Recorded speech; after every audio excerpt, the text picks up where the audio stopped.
Jean-Pierre Caussin, bonjour et bienvenue sur ce plateau. Vous êtes conseiller maître honoraire à la Cour des comptes et également professeur associé à l'Université Paris 12.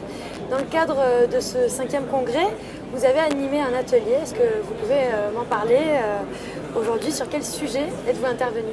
Eh bien, écoutez, merci de m'inviter sur votre plateau.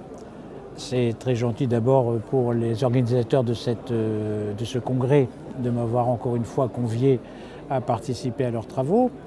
Et j'ai eu le plaisir de parler, d'essayer d'expliquer quels étaient les problèmes de l'actualité des amortissements et des provisions.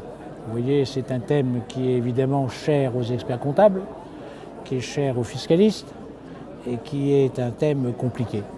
Je pense que dans l'ensemble, les participants ont trouvé intérêt aux propos qu'on a tenus, et puisqu'ils avaient pour la prétention d'essayer de cadrer principalement les questions sur lesquelles aujourd'hui les professionnels réfléchissent.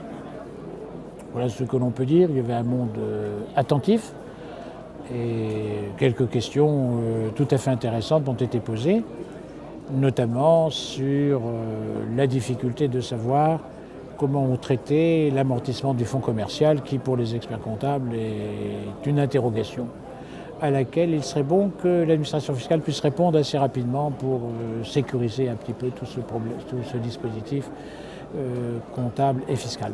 Alors, quel problème avez-vous soulevé durant cet atelier? Le problème principal dans la jurisprudence actuelle, c'est un problème que ne rencontrent pas nécessairement tous les professionnels dans leur vie quotidienne, mais c'est un problème de savoir dans quelles conditions l'administration fiscale peut remettre en cause et imposer des reprises de provisions alors que celles-ci n'ont pas été déduites initialement sur le plan fiscal.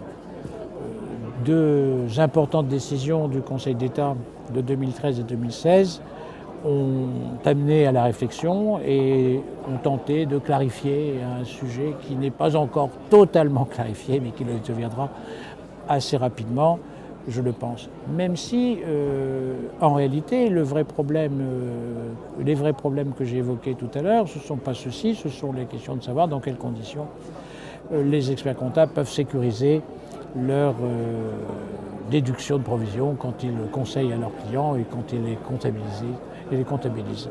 C'était un sujet très pratique, très concret, que les experts comptables traitent de manière constante chez chacun de leurs clients et qui de temps en temps posent des questions complexes et sur lesquelles ça nous amène à réfléchir et à trouver des solutions ou du moins essayer d'éviter les problèmes.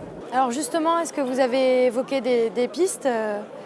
Écoutez, c'est quand même assez compliqué d'évoquer des pistes. Déjà, la piste très simple, c'est d'essayer de faire que la réglementation comptable, au regard de ces deux problèmes que sont les amortissements et les provisions, que la réglementation comptable soit correctement appliquée par les experts comptables. Il n'y a pas de doute que ce qu'il le soit, puisque c'est leur métier. Et cette piste est de conforter par là même le risque fiscal dès lors que le comptable est respecté, le fiscal doit suivre la règle comptable. Même si on n'empêchera jamais les discordances d'appréciation entre l'administration et l'entreprise sur des sujets d'évaluation et notamment d'évaluation de risques futurs. Donc finalement, vous avez évoqué des pistes, vous avez donné des conseils justement pour... Finalement, le conseil qu'on a pu donner, ou du moins ce qui est ressorti de cet atelier, c'est que dès lors qu'on respecte les critères comptables, les conditions comptables pour constater des amortissements ou des provisions, on se sécurise sur le plan fiscal. Et donc, respecter le droit comptable, respecter le PCG, c'est, face à l'administration fiscale, un moyen de défense essentiel. Maintenant, il est clair que En toutes circonstances, l'administration ne sera pas d'accord avec la règle comptable, évidemment. Et donc les débats nécessairement se poursuivront et donneront lieu peut-être à des contentieux, mais ils seront limités. Pour finir, une dernière question. Vous le savez, la thématique de cette année du Congrès, c'est la transition numérique pour tous. Que pensez-vous de ce choix de thème ? Écoutez, on ne peut que féliciter les organisateurs de retenir un tel thème.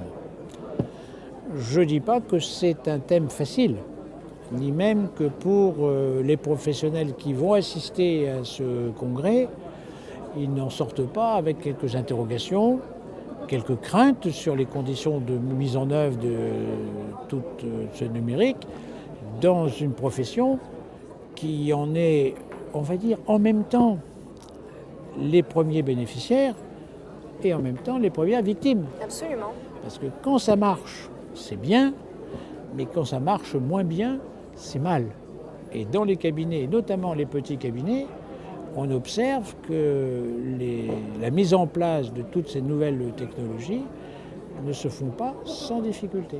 Absolument. Et se faire comprendre de la part des clients, qui eux ne sont pas directement liés avec cette révolution, ils risquent de penser, à tort, que c'est le cabinet d'expertise comptable qui n'est pas adapté ou qui n'est pas suffisamment performant quand ils reçoivent des injonctions qu'ils n'ont pas payées. Donc c'est très compliqué, mais c'est un thème important. C'est sans doute l'avenir, mais peut-être allons-nous un peu vite vers cet avenir. D'où l'intérêt d'en discuter aujourd'hui et demain lors du congrès, de tous ces enjeux, de faire des ateliers, de s'informer et d'en parler. Je vous remercie Jean-Pierre Cossin. Merci beaucoup, madame.